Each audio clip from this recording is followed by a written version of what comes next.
Assalamualaikum. This is my first video on drama reviews or the character analysis. My purpose is very simple: to initiate meaningful discussions, thought-provoking analysis, and to question the assumptions behind the prevailing norms of the society. इससे यकीनन critical thinking बहुत ज़्यादा मुझे लगता है कि आएगी और लोग इन्फॉर्म्ड डिसीजंस लेने के काबिल होंगे अपनी रोज़मर्रा की ज़िंदगी के अंदर. But before that it is important for me to let you know why I started this and how I came up with this idea. My education side is totally related to very different fields. For example, I've been in education from last 14 years. वो education जो ज़िंदगी को directly impact करती है. इससे पहले जो masters तक की एजुकेशन थी वो तो थी ही. Then 2010 में I studied Quran in detail. तो उसके पढ़ने का स्टाइल ऐसा था कि आप एक एक आयत का जैसे तर्जुमा करते हैं, फिर उसको सीखते हैं, फिर उसमें से अपने लिए सीखने की बातें निकालते हैं. इस प्रैक्टिस को बहुत अरसे तक बहुत ज़्यादा कीनली करने की आदत रही. फिर उसके बाद बैक टू बैक बहुत सारे कोर्सेज़ एंड हदीस कोर्सेज़ एंड एक्सेट्रा. और फिर उसके बाद हायर स्टडीज़ कुरान दीन की मालूमात के अंदर. एजुकेशन की जर्नी मेरी बहुत लंबी है, लेकिन और फिर उसके बाद डिवेलपमेंटल साइकोलॉजी और फिर parenting and all this and counselling and etcetera etcetera. तो वो तो बड़ा लंबा एक बैकग्राउंड है, लेकिन इसमें एक इम्पॉर्टेंट चीज़ ये है कि मेरा पढ़ने का स्टाइल ऐसा था, ऐसा है, वो शेयर करूँगी कभी. बहुत थॉरोली पढ़ने का स्टाइल रहा है. यानी आप एक लेक्चर को एक बार नहीं, 2 बार नहीं, 3 बार नहीं, 10 बार सुनने का स्टैमिना होना और फिर एक एक लाइन को लिखना. तो जो भी स्टडीज़ थ्रू आउट रहीं वो सारी की सारी ऐसी थी जिसमें कि पढ़ने का, एनालिसिस करने का. और दरमियान में जो तो 2014 ऑनवर्ड जिस इंस्टीट्यूट से मैंने पढ़ा वो बहुत ज़्यादा एनालिटिकल स्टडीज़ का स्टाइल था. उस सारे को पढ़ा और वो ज़ाहिर ऑफ कोर्स सारे के सारी दीन की स्टडीज़ थी, लेकिन उससे जो मेरे अंदर स्किल्स पैदा हुई वो आम गुफ्तगुओं में. दीन ज़ाहिर है हमारी ज़िंदगी के मामलात को कवर करता है. हमारी गुफ्तगुओं में दीन कहीं नज़र नहीं आता, आखिरत कहीं नज़र नहीं आती, लेकिन होता ये है कि दीन बयान करने वाले लोगों को आम तौर पर वो इस तरह बयान करते हैं कि वो कोई अलग फील्ड लग रही होती है और लोगों की ज़िंदगियाँ कहीं और लग रही होती हैं. यानी वोकैबुलरी का डिफरेंस इतना ज़्यादा है. जब हम ईमान से बात शुरू करते हैं, दीन से बात शुरू करते हैं, आखिरत से बात शुरू करते हैं, तो वो लोग जो कि आम तौर पर ये वर्ड्स नहीं बोल रहे होते, ऑल्दो उनके दिमागों में कहीं ना कहीं खुदा का खौफ, डर, ये चीज़ें होती हैं और वो कुछ ना कुछ जितना रवायती कन्वेंशनल इस्लाम पाया जाता है उसी के मुताबिक कुछ ना कुछ ज़िंदगियों को रन कर रहे होते हैं. तो इस सहारे के प्रोसेस के अंदर जब कुछ लोग आके इस तरह के अल्फाज या बात हमारे जो दीनी मजहबी तबका है वो जब उनको एड्रेस करता है, उनको बताने की कोशिश करता है, या मेरे जैसे लोग जो थोड़ा बहुत पढ़ भी लेते हैं, तो उसके बाद वो लोग भी वही वोकैबुलरी, वही टर्म्स, वही सब कुछ इस्तेमाल करते हैं, जिससे कि आम बंदे के बीच में और थोड़े दीन का बैकग्राउंड रखने वाले लोगों के बीच में थोड़ा कम्युनिकेशन गैप पैदा हो जाता है. गैप की वजह से कभी भी मुझे लगा कि आम लोगों से मुराद, यानी बाकी जो लोग हैं, जो मैं इस वक्त आम लोगों से मुराद वो लोग ले रही हूँ जो दीन की पर्टिकुलर स्पेसिफ़िक स्टडीज़ नहीं करते हैं. उनका तकवा, उनका खुदा खौफी पता नहीं कितनी ज़्यादा हो, उनके अमल दीन पढ़ने वालों से क्या पता कितने अच्छे हों और कितने खालिस हों, लेकिन ये बात कि थ्योरेटिकल स्टडीज़ में, एकेडमिक स्टडीज़ में इन्वॉल्व होना, ये थोड़ा सा स्टूडेंट वाली साइड होती है जो थोड़ा स्पेसिफिक तरीके से पढ़ते हैं, और बाकी सारे लोग वो लोग जो आम तरीके से दीनी इल्मिया या ज़िंदगी उन्हें चला रहे होते हैं. तो ये एक बहरहाल एक ऐसा रहा है मेरा बैकग्राउंड जिसमें कि डिटेल्ड एंड थॉरो स्टडीज़ करने की वजह से, और ख़ास तौर पर ये जो एनालिटिकल स्टडीज़ का स्टाइल था, इसके अंदर मतलब एक किताब है मीज़ान, उसको 6-7 सालों से हम पढ़े हैं, जिसमें कि बाज़ औक़ात सिर्फ एक पैराग्राफ 1.5-2 घंटे की क्लास में कवर होता है. तो यानी एक एक लाइन, एक एक लफ्ज़ का एनालिसिस करना बड़ा एक मेहनत तलब, एक मुशक्क़त वाला काम. और क्या होता है, यानी लिखा कैसे जाता है, पढ़ा कैसे जाता है, बोला कैसे जाता है. तो ये एक बड़ी डिफ़िकल्ट स्टडीज़ भी हैं और जो हार्ड वर्क मांगती हैं. बहरहाल 2019 ऑनवर्ड एक मुझे बहुत अच्छे दूसरे एक और इंस्टीट्यूट से एक दो इंस्टीट्यूशन से पढ़ने का मौका मिला। तो पिछली सारी कुरान की जिस तरह से स्टडीज़ दीन की जा रही थी 2012-13 तक एक इदारा रहा, फिर उसके बाद मुख्तलिफ़ इदारों से पढ़ा, और फिर उसके बाद चूँकि इदारे यूट्यूब भी अवेलेबल होने लग पड़े, तो आप होता है ना कि आप एक चीज़ के बारे में डिफरेंट जगहों से फ़ोरम से मुख्तलिफ जितने आपको अच्छे स्कॉलर्स लग रहे होते हैं आपको सुनना शुरू करते हैं, उनकी चीज़ों को पढ़ना शुरू करते हैं। अच्छा यहाँ पे देखें क्या पॉइंट ऑफ व्यू, ये क्या पॉइंट। तो ये आदत तो अल्हम्दुलिल्लाह 2010 से ही कुरान पढ़ने के बाद पैदा हो गई थी कि आपने दीन किसी एक बंदे से नहीं लेना और आपने तसब्बुआत से खाली होकर काम करना पड़ना है। वेल इस सारे के अंदर मज़े की बात है, इन सारे इल्मी शख्सियात को और स्कूल ऑफ थॉट्स को सुनते रहने की आदत ने अच्छे इदारों तक अल्हम्दुलिल्लाह पहुँचाया। वेल उसके बाद जो मेरी लेट आखिरी स्टडीज़ 2018-19 ऑनवर्ड से चल रही हैं, वो ख़ास तौर पर ये थी जिसमें कि क्रिटिकल रिफ्लेक्शन के स्किल्स काफ़ी ज़्यादा थे। तो 2019 ऑनवर्ड जितना ही स्टडीज़ की उसमें क्रिटिकल रिफ्लेक्शन, आप एजम्पशंस एक स्टेटमेंट बोली जा रही है तो उसके पीछे दिमाग में क्या है और किन चीज़ों को क्वेश्चंस करिए, क्या पैराडाइम्स हैं, वर्ड व्यू क्या होता है, अगर आप किसी चीज़ से डिसएग्री करते हैं तो डिसएग्री करने का तरीका क्या होना चाहिए, और उसका एनालिसिस करने का जो अच्छा एकेडमिक बेहतरीन स्टाइल होता है। वेल इससे ज़िंदगी में बहुत सारे फ़ायदे हुए, और फिर जो पेरेंटिंग, सोसाइटल प्रॉब्लम्स, फेमिनिज़म और एथीज़म एंड मोनिज़म और इससे रिलेटेड इस तरह के सारे इज़म्स, एंड देन जो सोसाइटी के मेजर इश्यूज़ हैं, और इसके अलावा जो पेरेंटिंग है और मैरिटल रिलेशनशिप्स है और इन इससे रिलेटेड, और फिर ख़ास तौर पर एजुकेशन की field, schooling, non schooling, unschooling, conventional studies and फिर उसके बाद दीन पढ़ाने का तरीका, दीन बताने का तरीका, करैक्टर डेवलपमेंट क्या चीज़ होती है, पर्सनालिटी डेवलपमेंट और करैक्टर डेवलपमेंट का फ़र्क क्या है। तो इस तरह की बहुत सारी चीज़ों के ऊपर करते करते काम कि इंसान का किरदार कैसे बनता है, उसके अंदर हकीकी मानों में तक़वा कैसे आता है, और गॉड कॉन्शियस एक पर्सन कैसे बनता है। इस तरह की बहुत सारी चीज़ों को देखने, पढ़ने, सुनने, समझने का मौका मिला। और इस एक जो मुझे लगता है कि एक ब्लेस्ड मेरी तड़प थी कि इस सोसाइटी के लिए और सोसाइटी में रहते हुए अपने ऊपर और साथ दूसरों के ऊपर भी काम किया जाए। तो इस सोच की वजह से मुझे लगता है कि मेरे रास्ते में मेरे काम करने के अंदाज में काफ़ी ज़्यादा वर्सिटिलिटी आई। तो ये चैनल उसी की एक काविश है। पिछले 1-1.5 साल में मैंने मुख्तलिफ़ तरीक़ों और मुख्तलिफ़ नौइयतों के काम किए हैं, जो कुछ मैंने रिकॉर्ड किए, कुछ नहीं किए, कुछ अल्लाह ताला की कोई ख़ास इनायत हुई तो मंदिर आम पे आएंगे, कुछ नहीं आ सकेंगे। तो लेकिन उनमें से एक काम ये है, क्योंकि कुरान पढ़ने के बाद 2010 से ऑनवर्ड तो मेरा ख़्याल है 2016-17 तक तो कोई ड्रामे फ़िल्में देखने का बिल्कुल कोई सीन नहीं था।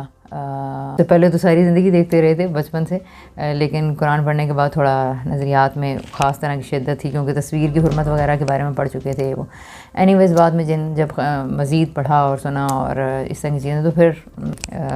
जब टाइम मिलता था तो बहुत ज़्यादा लंबे टाइम के लिए देख लेते थे। एनीवेज़ जितने मैंने अब तक देखे हैं, और आजकल तबीयत की ख़राबी के बाइस मुझे मोबाइल भी नहीं इस्तेमाल करना था और मैंने किताबें भी नहीं पढ़ सकी। तो मेरा पिछला पूरा एक आध हफ़्ता पिछले कुछ दिन कुछ ड्रामास देखने के अंदर गुज़रे, और जिसके ऊपर हम लोग शुरू से ही, मैं, मेरी बहनें बहुत ज़्यादा हम लोग ड्रामा अगर कोई देखते थे और अगर एक दूसरे को अच्छा ड्रामा रिकमेंड करते थे तो हम उसके ऊपर काफ़ी डिस्कशन करते थे। हमारा ड्रामा देखने का स्टाइल बहुत सालों से बड़ा डिफरेंट है, यानी जब से भी 2019-20-21 में जब ड्रामास देखने ज़्यादा शुरू हुए तो अच्छा ड्रामा का एनालिसिस मेरी बहनें भी करती थी। मैंने उन्हें कहा मतलब उस वक्त मैं ज़्यादा कुरान और ये मबादी तदब्बर दीन और कुरान और हदीस इस तरह की चीज़ें ज़्यादा पढ़ी थी, तो मैंने सोचा नहीं था कि कभी दिल बहुत चाहता था, यानी जब हम डिस्कस कर रहे होते थे तो मैंने अपनी बहन को कहा, उनके बड़े अच्छे पॉइंट्स आते थे समटाइम्स, तो मैं कहती थी कि आप ड्रामा रिव्यूज़ करो। उस वक्त मेरा नहीं ख्याल कि हमने कभी ये ड्रामा एनालिसिस वगैरह का, या ये जो अब इतने सारे एनालिसिस हो रहे हैं, तो ये उस वक्त मेरा नहीं ख्याल कि जिस वक्त हम आपस में बैठे कर रहे होते थे एनालिसिस दानिश्वरों की तरह, उस वक्त मुझे नहीं लगता कि मेरे ख्याल में नहीं है कि ये जो अब इतने सारे तज्जिया निगार हैं ड्रामास के ऊपर, तो अब जैसे बाकायदा इंडस्ट्री डेवलप हो गई है, तो उस वक्त आई डोंट थिंक सो। लेकिन मेरा उस वक्त भी दिल चाहता था कि मुझे लगता था कि हमारी बहुत प्रेशियस किस्म की टॉक है, इसको रिकॉर्ड होना चाहिए। समटाइम्स आई गेस, क्या पता मैंने कभी की भी हों, कभी क्या पता कहीं रिकॉर्ड में सालों का वो जो पड़ा हुआ है उसमें क्या पता कहीं ऐसी चीज़ें हों जो मुझे लगता है कि मुझे लगता था कि बड़ी इंपॉर्टेंट हैं। और मुझे याद है कि मुझे पहली दफ़ा मैंने अपनी बहन को मशवरा दिया था when she was talking about drama Ranjha Ranjha कर दी, तो उन्हें मैंने मशवरा दिया, लेकिन खैर उनका एनीवेज़ फिर ये हुआ कि अभी जो मैंने रीसेंट बैकग्राउंड गुजारा है इस 1-2 हफ़्ते के अंदर, एक हफ़्ते में एक आध ड्रामा तो देख ही लेते हैं, यानी वीकेंड पे कोई आ रहा है, या जैसे मेरा ख़्याल हमने नूरजहाँ देखा और वो मेरी भांजी ने दिखाया और उसकी काफ़ी सारी एपिसोड हमने इकट्ठे ही देखी। तो लेकिन एक आध ड्रामा जैसे होता है, मैं कहती हूँ कि अच्छा रहता है मेंटल हेल्थ के लिए, आप वीक में 1-2 ड्रामास देख रहे हों, ज़रा सही रहता है, आप फ्रेश होने के लिए भी आपको कुछ करना चाहिए। बट ऐसे चीज़ें ये इस टाइम में थोड़ा जब ज़्यादा मीडिया कंज्यूम किया, तो आई थॉट कि यार ये जो हमारी इतनी इंपॉर्टेंट डिस्कशंस हैं और इतना इम्पॉर्टेंट सारा कुछ मुझे लगता है कि कॉन्सेप्ट्स हैं, और ख़ास तौर पर क्रिटिकल रिफ्लेक्शन और एनालिसिस इस तरह से करना, सो मेरे अंदर ये आएगी तड़प कि इसको ऑनर करना चाहिए इसको। तो ये सारा वो बैकग्राउंड है जो मैंने बहुत शॉर्टली बता दिया है कि के बाद मैंने ये कहा। अच्छा, मुझे ये और मेरी एक मज़े की चीज़, अपनी आदत मेरी ये है कि बहुत सारे काम और फील्ड्स मैंने बदली हैं, बहुत सारे काम किए हैं, लेकिन उसमें अल्लाह का शुक्र है कि मुझे कभी लोगों का कोई ख़ास ज़्यादा डर नहीं रहा, बावजूद इसके कि बहुत ज़्यादा तनकीद मैंने सही है, और लोगों की तरफ से अपनी छोटी सी कम्युनिटी में लोगों के जानने का कितना ही, एक आम बंदे का कितना होता है सर्कल, तो बहुत कम यानी सर्कल के अंदर, लेकिन बहरहाल पीछे पीछे तनकीद, यानी मुंह पे आके तो लोग ज़रा कम ही, आपको पता है रवाज नहीं है मुंह पे किसी का, जिसका मसला होता है उसको मुंह पे बताया जाए, ये तो नहीं होता हमारे यहाँ। तो ये रहा कि तनकीदें पीछे पीछे बहुत सही हैं और अभी भी कभी कभी सुनने में आ जाते हैं, लेकिन मुझे ऑनेस्टली कभी लोगों की तनकीद के डर से मैंने अगर किसी बात को अल्लाह का हुक्म समझा तो भी कर लिया, जो मर्ज़ी है लोग कहें, और फिर इसको करने के रास्ते के अंदर जब जिस इंस्टीट्यूशन से पढ़ा और जिस स्कॉलर से पढ़ा, उनको पढ़ते पढ़ते उन्हीं के पॉइंट ऑफ व्यू से वो मेरे बहुत अच्छे, सारे के सारे बहुत अच्छे उस्ताद हैं, बहुत ज़्यादा, यानी जिन उस्तादों से मैंने पढ़ा है। लेकिन कहीं ना कहीं आपको कुछ साल पढ़ते रहने के बावजूद, जब ख़ास तौर पर क्रिटिकल रिफ्लेक्शन सीखने के बाद, बहुत सारी चीज़ों पे, मतलब पहले चीज़ों को इस तरह एकेडमिकली बयान नहीं करना आता था, अब जिस तरह से करना आता है, लेकिन ये है कि आपके अंदर एक ओपिनियटेड पर्सन होना भी एक चीज़ है, एक अलग राय रखना है, लेकिन अलग राय रखते हुए उसको दूसरे उस्ताद तक पहुँचाना। यानी मुझे ये पता है कि क्लास में मुझे लोग ये कह रहे होते हैं, सोबिया मत बोलो, सोबिया चुप कर जाओ, यानी आपको लगता है कि इख्तलाफ ही करना मतलब इतनी बड़ी यहाँ तो मुसीबत बन जाता है। तो लेकिन अल्लाह का शुक्र है कि उस्ताद सारे ऐसे रहे थे कि जिन्होंने कभी ना आवाज़ को दबाया, ना उन्होंने कभी कहा क्यों बोल रही हो, क्या बोल रही हो, कैसे बोल रही हो, लेकिन दाएँ बाएँ के लोगों को बड़ी प्रॉब्लम शुरू हो जाती है। एनीवेज़, इसमें एक बहुत बड़ी बात ये है कि यानी जिसकी वजह से मैं अपने आप को खुद ही अपनी तारीफ़ करूँगी, वो ये है कि सारा एजुकेशनल और दीन और कुरान हदीस से मुतल्लिक बैकग्राउंड 10 सालों तक रहा, और पिछले 4 सालों से ज़्यादा जो 5 सालों से 4-5 सालों से ज़्यादा ह्यूमन डेवलपमेंटल साइकोलॉजी से रिलेटेड और एजुकेशन और अनस्कूलिंग वगैरह से रिलेटेड और पेरेंटिंग एंड काउंसलिंग से रिलेटेड रहा है। लेकिन इस सारे के अंदर गुंजाइश नहीं कहीं नज़र आती कि ड्रामा रिव्यूज़ या ड्रामा एनालिसिस या मूवी एनालिसिस और एनीथिंग एल्स, ठीक है। तो ये एक बड़ा मतलब बहुत, यानी अगर कोई, मुझे लगता है कि आम तौर पर हम तो इस चीज़ को सोचे ही ना, तो ये एक बात है कि भाई मेरे जहन में जो चीज़ आई कि ये करनी चाहिए और ये इसकी ज़रूरत है, और इसको करने से एक अच्छा प्रोडक्टिव रोल प्ले किया जा सकता है। करैक्टर एनालिसिस या करैक्टर डेवलपमेंट, यानी किरदार की तामीर और अखलाक और किरदार की तामीर अगर कुरान से हो रही है, और जिसको कुरान से करना आती है ज़रूर करें, जिसको हदीस से करना आ रही है और उसका इस पर शरह सदर है तो ज़रूर करें, और अगर किसी को काउंसलिंग से और सोसाइटल इश्यूज़ और कुछ और डिस्कशंस और बिल्कुल एजुकेशनल एकेडमिक डिस्कशंस के ज़रिए मैं ख़ुद वर्कशॉप्स करवाती हूँ, सेशंस लेती हूँ। यूट्यूब के बाकी चैनल्स मेरे सारे जो तीनों हैं वो सारे इसी तरह के टॉपिक्स के ऊपर हैं। उनसे मुझे लग रहा था, लेकिन अब उनके साथ साथ मुझे लग रहा है कि इससे भी हो सकती है, इससे भी अच्छा काम है, because people are watching, right, they are learning. अगर वो अच्छा ड्रामा देखने का, यानी वो कोई भी ड्रामा अच्छे तरीके से देखना सीख लें तो बिलीव मी ज़िंदगियाँ बदल सकती हैं। somehow people are consuming all this stuff, तो लोग तो देख ही रहे हैं। अगर उसके अंदर मतलब और पता नहीं देख के क्या सीख रहे हैं, मुझे तो नहीं समझ में आती कि लोग साल से ड्रामाज ही देख रहे हैं। ठीक है, बहुत बिलो द स्टैंडर्ड भी ड्रामा हैं, बहुत बुरे भी हैं, कुछ अच्छे भी हैं, बहुत अच्छे भी हैं, अच्छी चीज़ें भी हैं। तो लेकिन बिलीव मी, मुझे ऐसा लगता है कि एक आप अगर ये हुनर सीख लेना चीज़ों को देखने का, समझने का, तो हमारी ज़िंदगी बदल सकती है। हम अपनी मेंटल कंस्ट्रक्शंस को चेंज कर सकते हैं, हम अपने अमल को, सोचने के अंदाज़ को चेंज कर सकते हैं। But I really don't know, I am clueless people are watching this stuff and what are they are gaining from it. अगर बहुत डिफरेंट सी चीज़ें दिखाई जा रही हैं, then how they are digesting all that stuff, जो कि बहुत ही अनरियल है और जिसके ऊपर कोई क्वेश्चन नहीं उठाए जाते। समटाइम्स लोग एक बहुत बुरे करैक्टर को ग्लैमराइज करके उसे सीख रहे होते हैं, उसको एडमायर कर रहे होते हैं, इतना ग्लोरीफाई करके दिखाया गया हुआ होता है। और मेरी बेटी समटाइम्स कार्टून्स देख रही होती है, तो मैं उसके साथ जो बैठ के, यानी अच्छा कार्टून्स देख रही होती है, मेरा बेटा रीलें, शॉर्ट्स वगैरह इस तरह की चीज़ें देख रहा होता है। मैं शुरू में कहा करती थी कि क्या बकवास देख रहे हो उमर, ये क्या गंद देख रहे हो तुम लोग, यू नो, इस तरह के जुमले में बोला करती थी, और अभी भी मुझे लगता है कभी ना कभी बोल ही देती होंगी। तो मैंने अपने आप को ये बात बताई है कि ये जुमले ना बोलें। मैंने भी तो देखे हैं ना, ये चीज़ें देखी हैं। ऑल्दो मैं ये शॉर्ट्स, इंस्टा, टिकटॉक वगैरह बहुत ही कम मैंने देखा है, लेकिन अभी लास्ट वीक मैंने, मेरा ख्याल है, टिकटॉक कॉन्टीन्यूसली 2-3 घंटे के लिए इस्तेमाल किया। वो भी एक इसकी हिस्ट्री ये थी कि एक डिफरेंट अकाउंट मुझे बनाना पड़ा, तो उसकी जो रिकमेंडेशंस होती हैं, मैं अपनी फीड को बहुत ज़्यादा स्क्रूटनाइज और वो करके रखती हूँ। उसमें मुझे मेरी ही फील्ड की रिकमेंडेशंस आ रही होती हैं, तो जैसे इरेलेवेंट चीज़ें आती हैं तो मैं अनइंटरेस्टेड कर देती हूँ। तो वही एक मैंने नया अकाउंट बनाया, तो उसकी रिकमेंडेशंस में ड्रामा आया या क्या आया, जो भी मैंने चीज़ देखी होगी, कोई नई यूट्यूबर थी, नई पुरानी होगी, मेरे लिए नहीं थी, तो मैंने उसको देखा, और उसको जब मैंने उसकी कुछ चीज़ें देखी मुझे अच्छी लगी, और मैंने उसको देखा तो जो कुछ नीचे आ रहा था, तो उसमें ड्रामा से रिलेटेड काफ़ी सारी शख्सियात आ गई। और ये उस टिकटॉक का एक शॉट, अगर आपने 3-4 घंटे अगर मैंने वो कॉन्टीन्यूसली इस्तेमाल किया, मेरा ख्याल है मेरी हिस्ट्री है शायद 2-3-4 घंटे टिकटॉक को बैठ के देखना, बहुत, यानी कि एक बड़ी बात थी मेरे लिए। तो उसमें मैंने इंडस्ट्री से रिलेटेड और बहुत सारी चीज़ें मेरे जहन में आई, और मतलब मेरे जहन में हैं जो मैंने देखी। तो पॉइंट यहाँ ये है कि मैंने वो देखा, और मैंने उसके बाद बहुत लर्न किया।